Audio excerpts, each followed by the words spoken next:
Okay, hello, hello.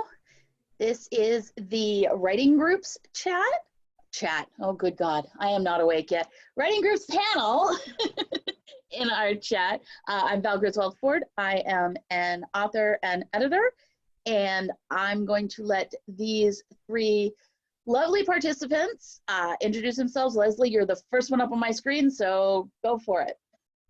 Hi everybody, I'm Leslie. I write as Penelope, and I mainly write epic fantasy and paranormal romance. And my first book in my Earthsinger Chronicle series is Song of Blood and Stone. Monica? Hi everyone, I'm Monica Louzon. I am a writer-editor, and my short stories, sci-fi short story, San Cibernetico, is available in The Internet is Where the Robots Live Now. Jeanne? Hey, I'm Jeanne Adams. I write urban fantasy, paranormal romantic suspense, and space adventure with my friend Nancy Northcott. And I'm also in the Predators and Petticoats that just came out recently that a lot of panelists have been talking about. And I write dark fiction, dark fantasy, and Christmas carols. And my most recent book was the anthology Paradise Found, Tales from the Library, which was is a charity anthology for a friend. So this panel is about writing groups. So are you involved in any writing groups at this time? And if so, are they in real life? Are they online, or a combination of the two? So I'm in an author mastermind group right now, and we meet every week on Google Hangouts. Since actually one of the people is actually only around the corner from me, and our other member is in like 30 minutes away. So we do actually meet in real life every couple of months, but primarily it's a weekly check-in on online, and it takes about an hour, and it is really helpful. We've been meeting with different members for almost 10 years. Like this morning, it was yesterday when we met, and we realized it had been that long, and I'm just kind of astonished by that. But it's been super helpful to have a group of authors. So it's not a critique group, it's more for business and just supporting each other in our business decisions and careers. Cool. Well, I have two or three different things actually. I have a plotting group, and we meet twice a year. We go to Louisville or Atlanta or someplace on the East Coast where we decide we want to go. And we basically spend 5 days plotting each other's books. There are 4 of us in that group. And so we don't critique, but we do plot. And we now know each other well enough to say, you're not going to be able to finish that if you don't know how it ends. Because that's what they usually say to me. Because if I don't know how it ends, I can't get it done. I'm also have 2 writers groups online that are strictly online, and those are basically business groups where you're talking about the process and what helps and BookBub and those sorts of different things. I was part of a critique group, but that didn't work out for me. So, And I am currently in a critique group that we usually meet in person about once a month. Right now, since the whole pandemic started, we've been doing online kind of critique by email as people have stuff they want to send around. I did participate in the BizFist critique group up in Baltimore back when my schedule was more conducive to getting up there regularly. And I've done a little bit of writing support group through NaNoWriMo, and I used to do way back, I used to do writing.com, the critique and the support groups there too. So all of you have mentioned support groups. When I think of writing group, to me, it's always been kind of a critique group, which is really cool. It's nice to hear some of the other things. Are you trying to think of how to phrase how I want this? So while I'm thinking about that, I'm going to go to one of the questions in the question and answer. What are the benefits of meetings in person or live as opposed to chat, asynchronous discussion, and feedback? Which I think is kind of a cool question.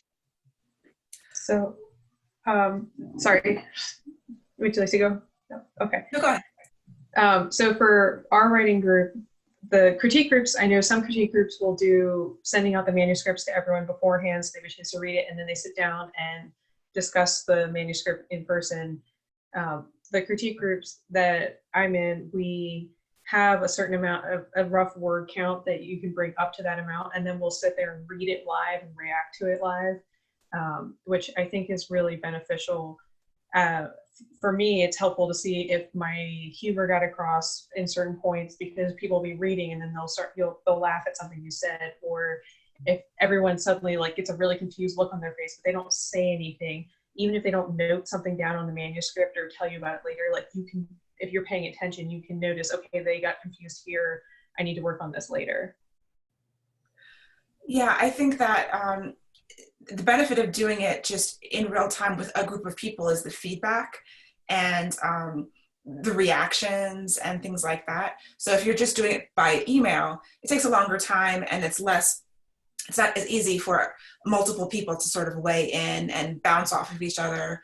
You know, if someone's coming, like for a mastermind, everybody has a spotlight. We don't, there's another word, the hot seat is what they usually call it in masterminds. We call it a spotlight. It's not always something bad. But if I come to them with a problem, like, okay, I've got this launch and I don't know what to do, I'm trying to plan it out.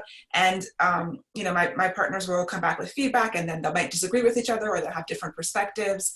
And it's just really, I think it's more beneficial to have that in real time, and you can just sort of share those ideas as opposed to going back and forth in email or in chat or like a Facebook group or something like that. I would totally agree with that. The synergy of being with other people, other writers, if it does nothing else, even if you're not on the hot seat, even if you're not the one bringing the manuscript, it really energizes me for writing, because the ideas are flying and there's creativity going on. And, you know, for the plotting group that I go to, obviously we haven't gotten to meet. We normally meet in April.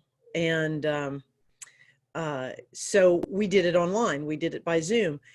Now we know each other well enough that we don't have to look for the physical or verbal clues that say, I don't like that so much. But especially when you're one-on-one with people, you can do, as Monica said, you can sort of see that look where they're like, I don't get that. Or you're proposing a storyline and they're like, oh, I hate that idea.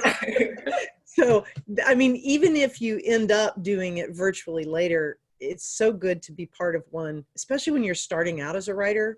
It's so good to be part of one-on-one where you can, even if it's just a write-in where you go and write with other people, that synergy, there's something about that energy. Or you can turn to somebody and go, so I want to kill this guy with a pipe wrench.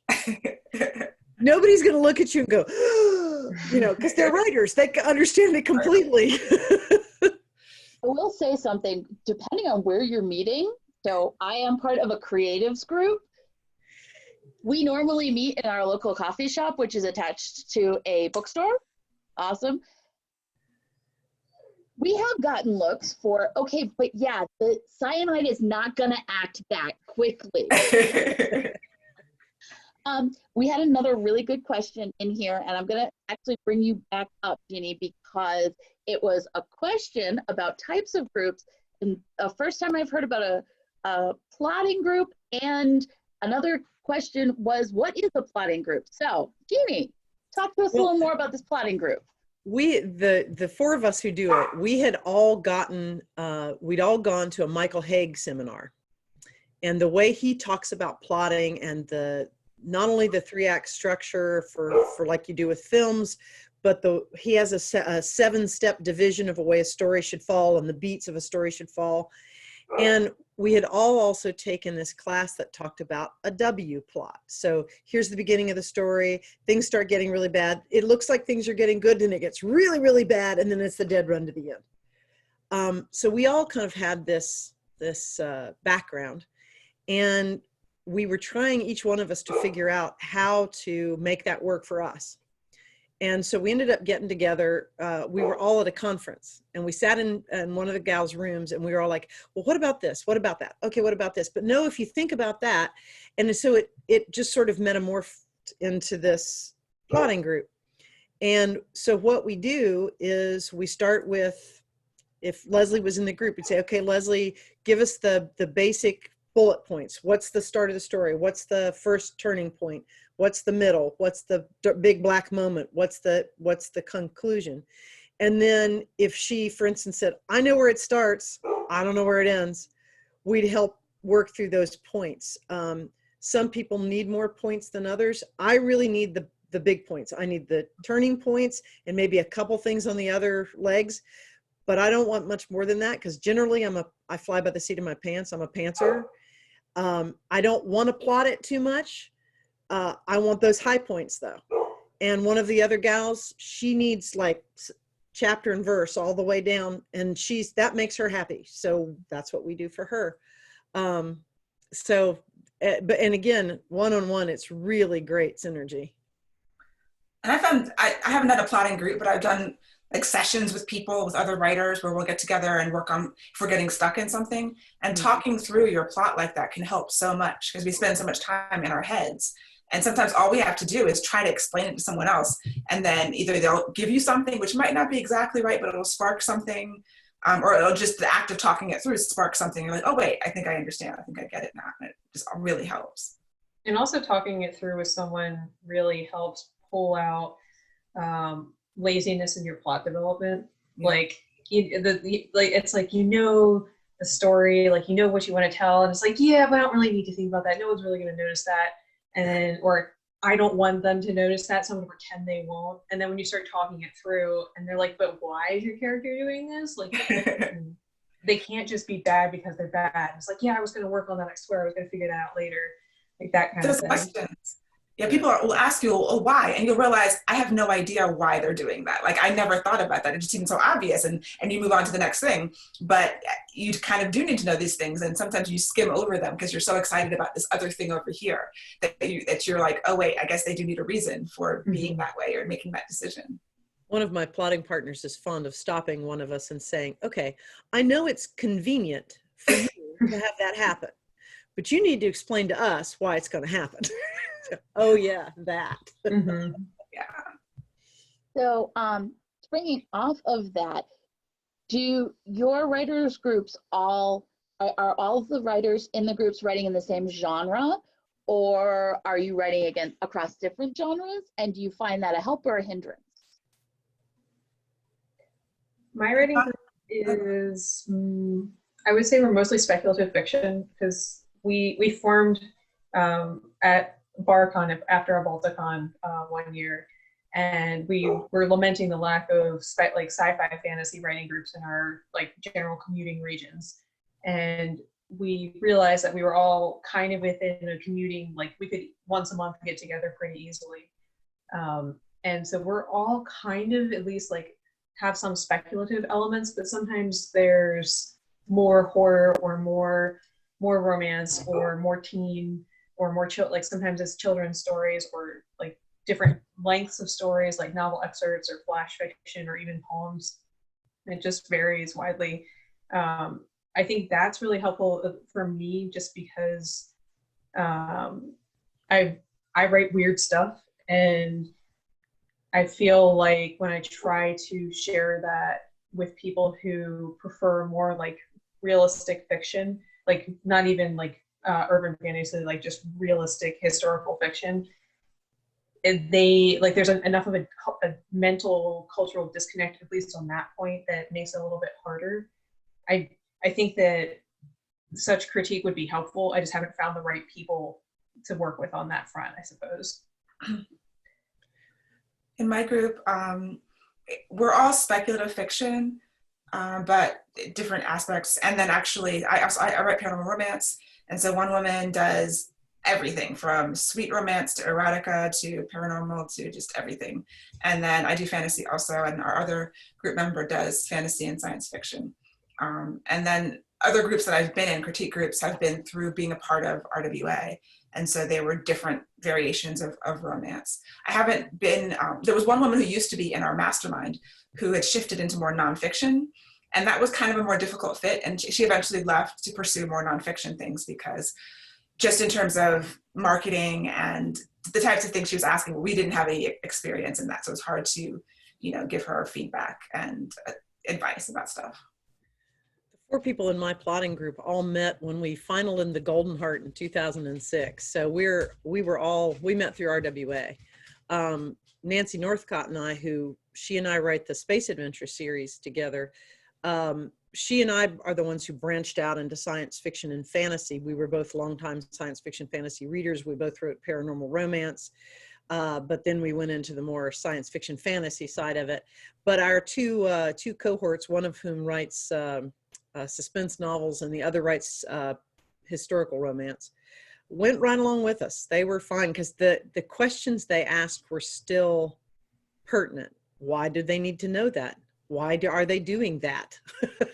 But the critique group that I was originally in long ago, as Monica said, there was just so much disparity in what people did that it ended up just not working for anyone, because like the people who wrote historicals didn't understand why we had to put paranormal elements and things. And so sometimes it, if you're going to do a critique group and that really works for you, just keep going and trying until you find the right fit.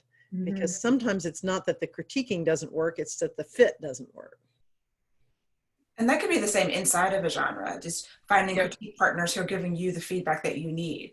That's always difficult, and it might take some time and just testing with different people, because it's one thing to get critique, but if someone is giving you feedback that either is just not helpful or it's always just not quite right, like it doesn't fit what you want, they're trying to do something that you're not trying to do. That happens a lot too. Yeah, and that can happen even. I'm sorry, go ahead. You get somebody who's trying to sort of rewrite your book in their image, and that won't work ever.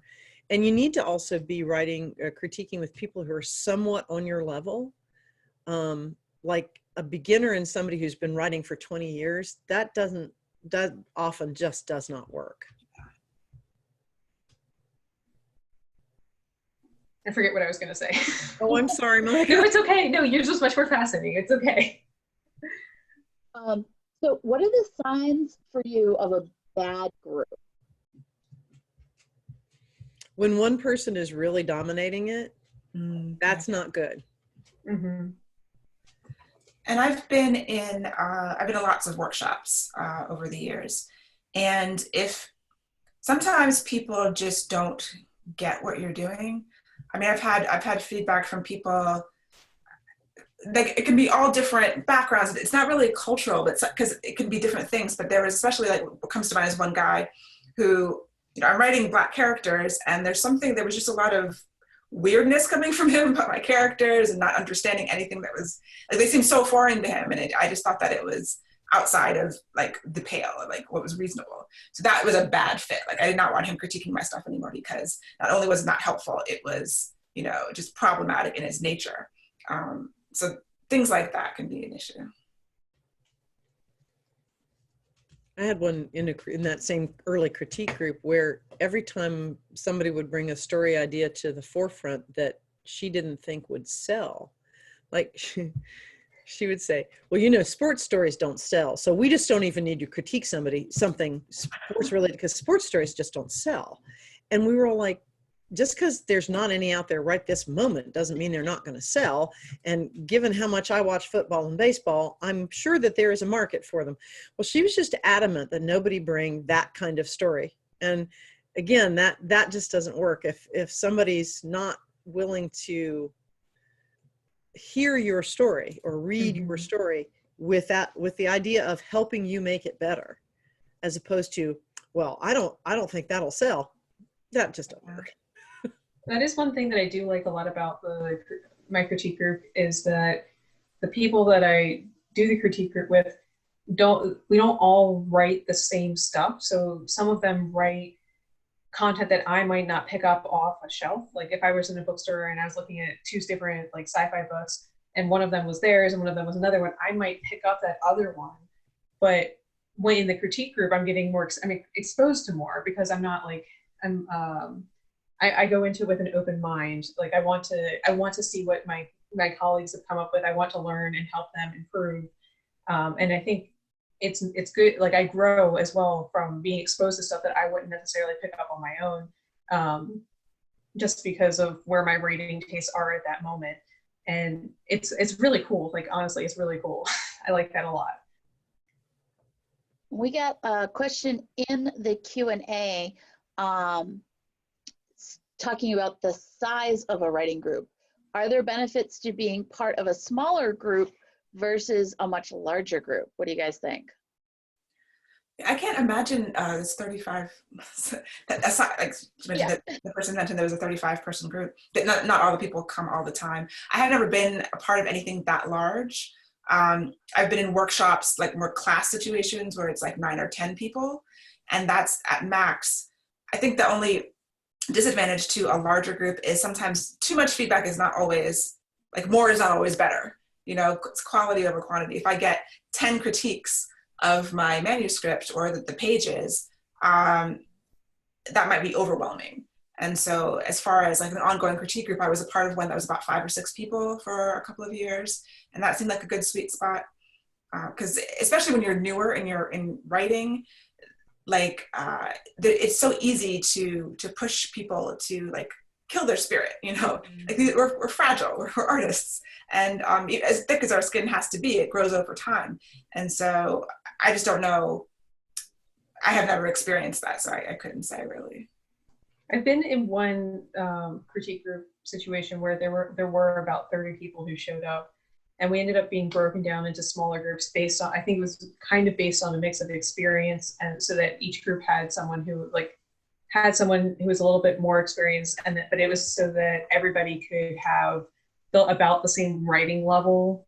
So it wasn't like you had someone who was like mentioned earlier, having someone who's been writing for 20 years with someone who's brand new looking for critique. I found that I like, my sweet spot seems to be like having maybe 6 to 8 other people present. It seems to be manageable. 8's a little bit large. I know our writing group mailing list is like, I think we may be up to 12 or 13 people, but we usually only have somewhere in that 6 to 7 range who can make it at any given session. In the critique group I was in that didn't work, there were 7, and it ranged from people who were really, let me mute myself for just 1 second. Sorry. It ranged from people who had been writing for 20 years to brand new people, and that unbalance didn't work. And also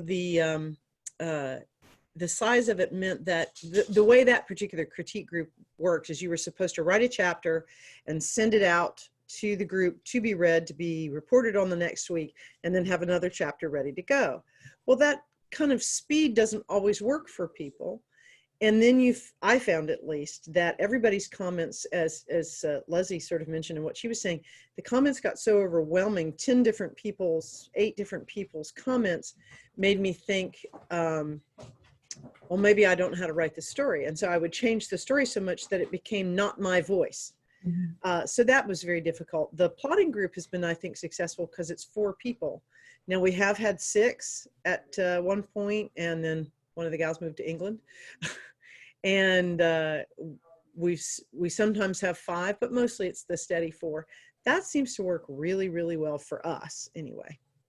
One thing I think we should note for the critique group sizes is also the length of the work that you're critiquing, because definitely I feel like you might be able to get 10 people's worth of critiques might be very helpful to a really short flash story.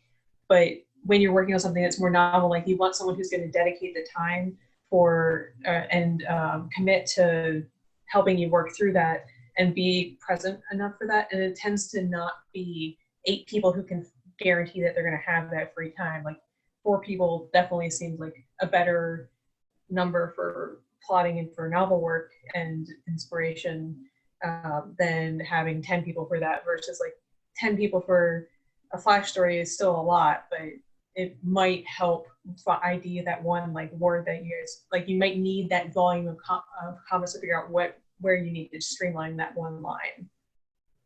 I wanted to ask you folks about the groups you have that help you with business plotting. That's something that a lot of, especially beginning writers, don't think about. So if you guys could expand on what you do people bring in business plans? You know, how does that kind of a group work, and what do they help you with? Sure, yeah. I started the author mastermind because I started out self-published, and then I eventually got a traditional deal. And so our group is actually mixed. There's two of us that are hybrid and one is completely self-published. And so it ranges. I mean, sometimes we are talking about story. If the thing that we have that week is a story issue and a plot issue or a craft issue, we bring that. Otherwise, it's, we have different strengths. So if my problem is I'm trying to advertise this book and Facebook ads make me crazy.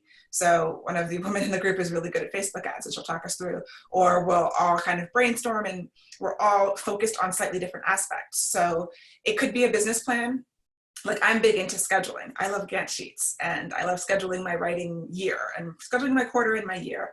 And so sometimes it's just showing off, like, I did this cool thing, and what do you think about this? And they'll be like, do you really think you can do that much? And I'm like, I don't know, but I'm gonna try. So you're kind of bouncing ideas off of people. As you get to know each other better, you learn people's strengths and weaknesses. And so you can sort of see when they might be biting off more than they can chew and give a warning or cheer them on, like kind of whatever people need.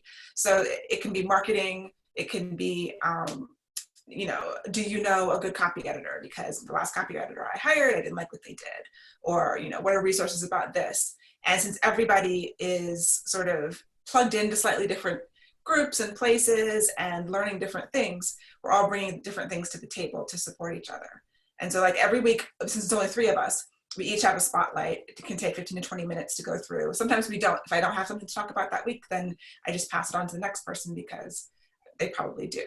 And so it's really helpful to have that place to talk through marketing strategies and what's the new list. Like, I didn't get a book club, so what other places are working for you to advertise your book? Or, are there bloggers that you've talked to? I'm going to do a blog tour for this, things like that, all aspects of the business and marketing. Yeah, and sometimes, as Leslie says, it's trading. Okay, my web designer just decided that they're going to pack up shop and go.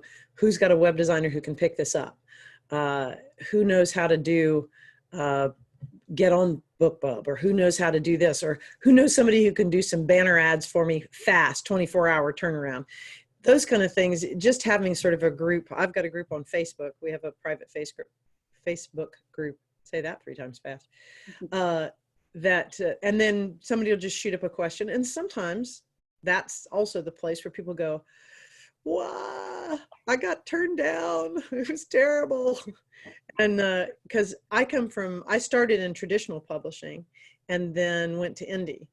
And also I'm probably going to end up also indie in a small press, so hybrid too, like Leslie was saying. And so sometimes it's somebody saying, I've been traditionally published for 20 years and I don't know what to do with all these other short stories that I've written all these years that I can now do something with. Who knows about short stories? So that's been really great. Thank you. One question that's come up that I do want to get to is, do you think people forget the difference between critique and criticism? And how would you describe the two? How would you differentiate?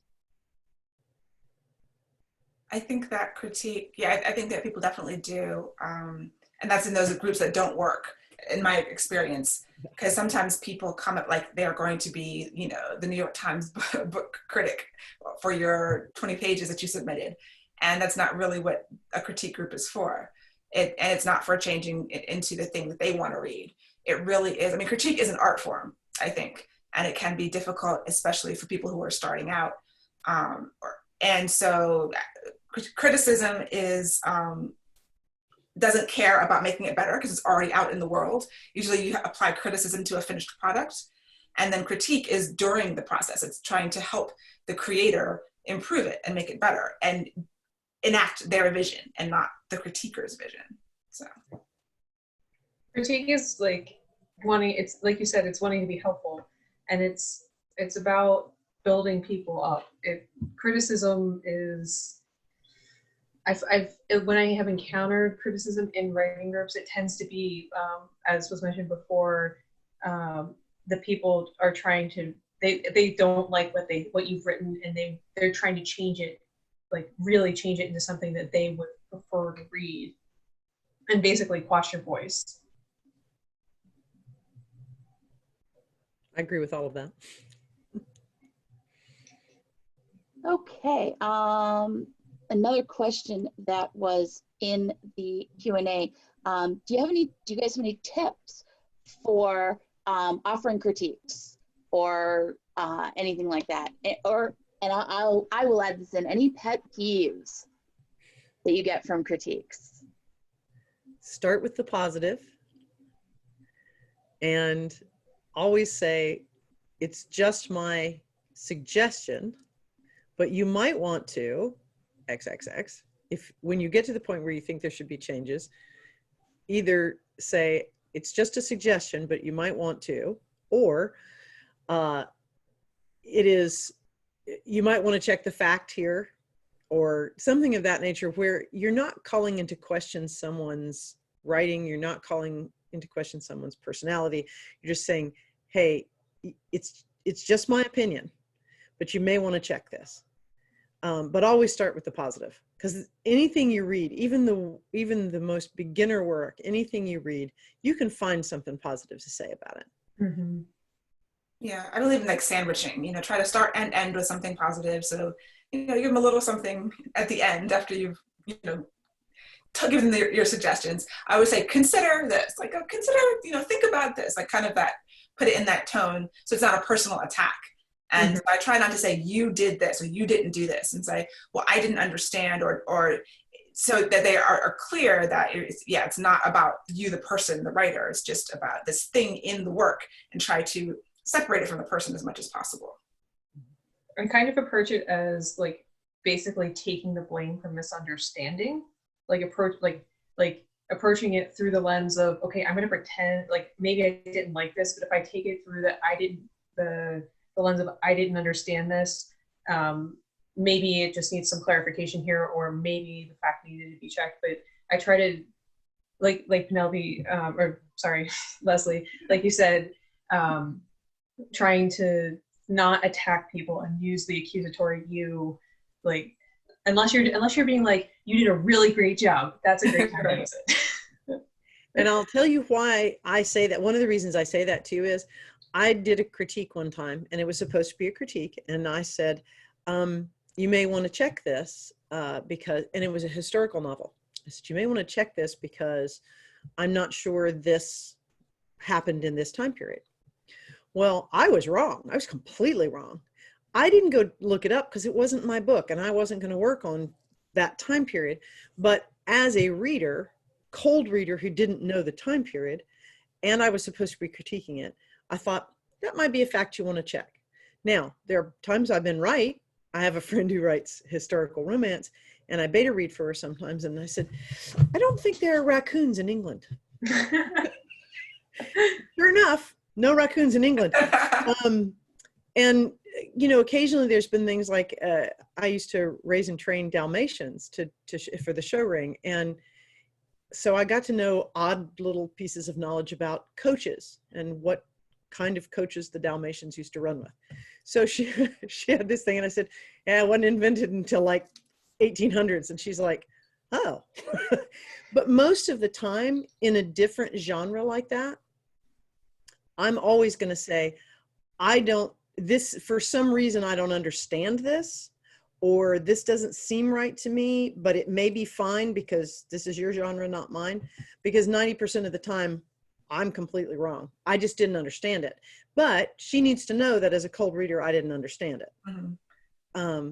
But I had challenges with people who don't read science fiction fantasy critiquing a work if they don't understand that there are things that are a given for a science fiction fantasy reader. You can say faster than light travel. It's an FTL drive. And nobody goes, yeah, tell me the guts of how it works. You just accept that and move on. Whereas somebody who reads a different genre or who doesn't read that genre regularly oftentimes wants to pick at that. So you sometimes have to be, in addition to what Leslie said about sandwiching it, sometimes you have to go, I don't write this genre. I don't read this genre. This was just confusing for me. Here's another question from the group. I've been running assisting groups since 1995, and I'm always anxious to learn about other groups. When critiquing, do you offer general critiques, Or do you break some aspects down, such as mechanics, dialogue, plot, character, believability, etc.? I usually ask what someone wants from a critique before I do it. And then it depends on like the level of craft. You know, like I don't want to overwhelm them if there's a bunch of stuff I think that needs to be changed. I'll just pick the biggest things to attack first. Now, if it's someone at a higher level, then I'll try to get more fine-tuned. So I think you have to like read it and see, okay, I don't want to overwhelm people with criticism. So first of all, I ask, what level do you want? I try to gauge how receptive they actually are to the critique. And then start with big picture and then focus on, if it's big picture, things I was confused about, like Jeannie said, and then things that stopped me. You know, as I was reading, anything that sort of bumped as weird, I didn't understand, I wanted to check a fact, anything like that. And then if there's weakness, like passive voice and intruders, craft things that could be tightened up, I try to do those three big areas. Yeah, for the critique groups in person, one thing I really like is that as I'm reading or looking at the physical manuscript, I may not actually verbally say anything beyond like plot, like, hey, plot didn't make sense here, or the character's actions seem inconsistent with what you've presented so far in the story, or maybe I don't understand what the stakes for the characters are. But with the physical paper, I can do line edits as I'm going through and just be like, okay, I noticed repetition here, and I might just underline as I'm reading, or I might flag where something needs to consider or rephrasing because it's awkward, and I'm not going to bring that up necessarily in the actual discussion unless the person like had a beautiful, perfect manuscript other than that one thing. Like I try to stick with the bigger picture stuff, what they asked for, like Leslie said, and then try if there's anything where I suddenly can't just suspend disbelief anymore, like something that just completely takes me out of the universe of that story. Mm-hmm. Well, my New York editor used to say, if it pulls me out of the story, you need to know about it. And that's, I guess, what I try to focus on it. And like Leslie said, I always try to ask first, what do you want to know? If you just want me to read this first draft cold read to see if I hate the hero, I'm not going to line edit. I'm not going to do anything else because that's all going to come later. I'm just going to read to see if I hate the hero. But sometimes it's looking at balance. The other thing, everything Leslie said and Monica said, yes, but also the balance of narrative to dialogue, especially in speculative or genre fiction, where you really want the pace to be, you want the pace to move. That is oftentimes something that I struggle with. And so I'm always trying to be aware of it for others if that's what they want, right? So Leslie, I'm so with you, is like, ask what they want first. Now, do you think there should be a distinction between an alpha beta reading group and a general writing group? I think it depends on how in depth you want to get, like with like how much, I don't know, like for me, beta reading would be, I want someone to beta read my novel that I'm working on. Like that's where I would be like, I want a beta reader. Whereas the critique group, I guess maybe because it's shorter, I tend to bring shorter works or just like a chapter excerpt. I feel like it depends on the length of the work. I'm not going to be like, I'm not usually looking for a beta reader for short stories. I may have like one or two friends. I'll be like, hey, does this story work? I trust their opinion if I'm sharing it with them. But for me, beta reader is more of a novel side of things than it is a short story. Yeah, for me, beta readers are kind of the last step before publication, before my final edit. I want to know if everything in a beta read I'm looking for, does everything hang together? Do all the threads tie up? Do you like the story? But in an alpha read, which I would presume is sort of a first read, that's not a final edit sort of a thing. That's more of a critique thing for me, would be an alpha read. But a beta read would be, that's kind of my last edit before my final edits before it goes to press. And that's kind of why I'm not in a critique group, because I'm under contract with these novels, and so I'm writing, 130,000 word novels, and I don't need 30 pages critiqued at a time. When I get to a point, I need a full beta read. And so critique groups are just less valuable to me because of what I write. So I'm going to take one more from the group, and then I have a final question for you all, since we're coming up on the last 10 minutes. Andrea asked, does your critique groups do any other non-critiquing activities, such as writing exercises or writing sessions? My critique group, I'm sorry, go ahead. My critique group, sometimes people will show up early and they'll do basically a write-in. I've been to write-in like groups that specifically just do write-ins, and it really depends on where I am in my writing process, because I'm not someone who likes to exercise alone, or sorry, exercise with people. I prefer to exercise alone, and that kind of carries over to my approach with writing. But my writing critique group does do write-ins from time to time. My group started as a writing group, so we started with NaNoWriMo 10 years ago or so, and we would get together on Google Hangouts and just write, and then that morphed into the mastermind. So I think that writing groups are often different things, because right now we don't write that much. Although sometimes when I'm stuck, I will be like, hey, I need somebody to be up at 7 a.m. with me and make sure I'm writing. And since my friend writes at 7 a.m. anyway, she's like, all right, we'll write together. So I think they can be distinct and different things. Yeah, same. The plotting group is never, that group never does write-ins, but we sometimes then in the middle of the year when we're not attending plot group, we'll just do the same thing Leslie said, ping each other and go, I need the motivation or the accountability of I'm going to be in my chair with my hands on my keyboard at 9 a.m. And so 2 or 4 or 3 of us will do that. Of course, it's fun too, because you can always find someone on Twitter to do a writing sprint with, or on Facebook or something like that. Just post it and say, who wants to sprint? And you can get some accountability that way too, even if you don't have a group yet. Okay, so here is my final question, and I'm going to preface this by saying my group's claim to fame is that we once threw out the New Hampshire presidential candidate for the Libertarian group out of our writing group. We threw him out. So what is the weirdest thing that your writing group can make a claim to fame on? Body count?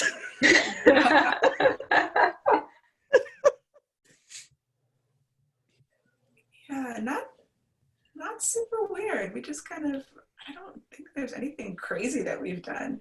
When we meet in real life, we meet a lot of times at a Barnes and Noble. It's kind of halfway between our houses, and sometimes it's like we'll get looks from people around us about the things we're talking about. And one time, this lady who was sitting at the table next to us, who I know had been listening to our conversation, she sort of walks up and then gives us all her business card because she's an actor. And she's like, well, if you ever make a movie of your books, I want to be in it. And I'm like, well, that's great. That's not up to us, but like, thank you, I think.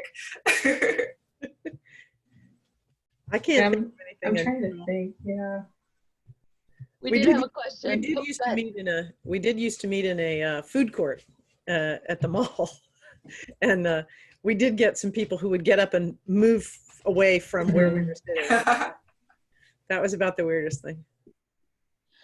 We had a question on in the chat. What is a write-in? So a write-in is basically where people get together. It's kind of what our creatives group is. So we meet every Sunday. We take over a table at our local bookstore / tea shop, and we all sit and write. So that's pretty much what a write-in. NaNoWriMo does a lot of write-ins around. So that's what that is, Andrea. And you can do it in person is obviously great, like meet at a coffee shop. Our chapter of RWA will have write-ins sometimes. But, online works just as well. Mm-hmm. All right. We just got the 5-minute warning. What would be the best piece of advice you could give to someone who's looking for a writing group? Oh, gosh. Keep going until you find the right fit. Mm-hmm. Be persistent. And don't be afraid to start one yourself if Yes. you're not finding the thing out there that you need, if you've gone through the bad ones, because it's trial and error. I think all of us have been through things that didn't work well, and now we're in things that work well. So it might take some time, and it takes. I'm an introvert, so it's scary, to approach people that you think might be a good fit, but it's super valuable. It's been the thing that pushed me forward, that got me to finish my first manuscript that I actually finished and published. So yeah, just don't give up and keep trying, and understand the trial and error is probably going to be involved. And just, I mean, the scariest thing for me with that critique group that didn't work was leaving. Because I thought, well, what am I doing wrong? I kept assuming that I was doing something wrong because this was not working for me. And so I almost gave up writing, and I would have missed a whole hell of a lot of fun if I had. But I almost gave it up because I just was like, I'm obviously doing something completely wrong here. So I finally just told everybody, you know what, I'm gonna lay off for a while, and then I just didn't go to that group, and I found another group. So you just have to be brave enough sometimes to, at least in my case, be brave enough to leave. Yeah. Any last bits of wisdom? I think places to find them, organizations. So like two of us at least are in RWA, conferences like this one.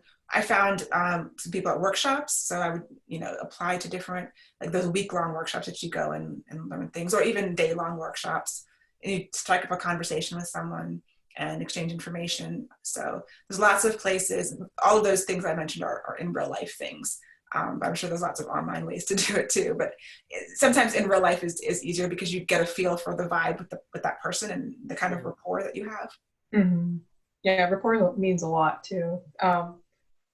One thing I would say for writing groups is, if you're going to one, like online or in person, even if you don't have anything to bring, the fact that you're going is a step in the right direction, and that is a huge accomplishment. Don't, like, if you decide to start going to writing groups just to practice your critiquing skills, and just learning what critiquing is like, totally do it. It's a huge accomplishment, and don't, it can't be there's a word I'm missing here. Understated. Yeah. Yeah.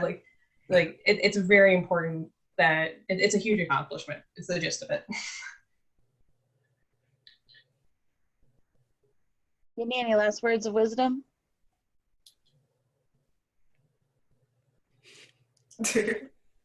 All right, why don't you folks let us know where we can find you at, or where everybody can find you at on the web? Leslie, you're right in front of me, so. lpenelope.com is where I'm found. I have a podcast called My Imaginary Friends, which is also on my website. You can find me obviously at jeanneadams.com. You can find me in about an hour right back here on Balticon doing my body disposal for writers workshop called Mauled Men, Drowned Dames, and Crispy Critters. You can also find me on Twitter and Facebook. I spend way too much time on Twitter, so you can find me there because I am an extrovert and I have to talk to the real people sometimes. And you can find me on my website, molowrites.wordpress.com, or you can follow me on Twitter. It's @molo_writes. And I'll hang out in the Discord chat for the literary panel for a little bit after this, in case people have any follow-ups. Same here. Leslie, tell us the name of your new book. That's the ones that you sold to. Song of Blood and Sun is the first in the series. And the third comes out in August. So the third book is Cry of Metal and Bone, and it's the Earthsnare Chronicles series. It's the same. I believe I just got that on Audible. Oh, cool. I believe I just got that on Audible. That's awesome. Thank you all so much. It has been a pleasure, and I hope we answered as many questions as we could. Yeah, thank you guys. Bye. Good night, y'all.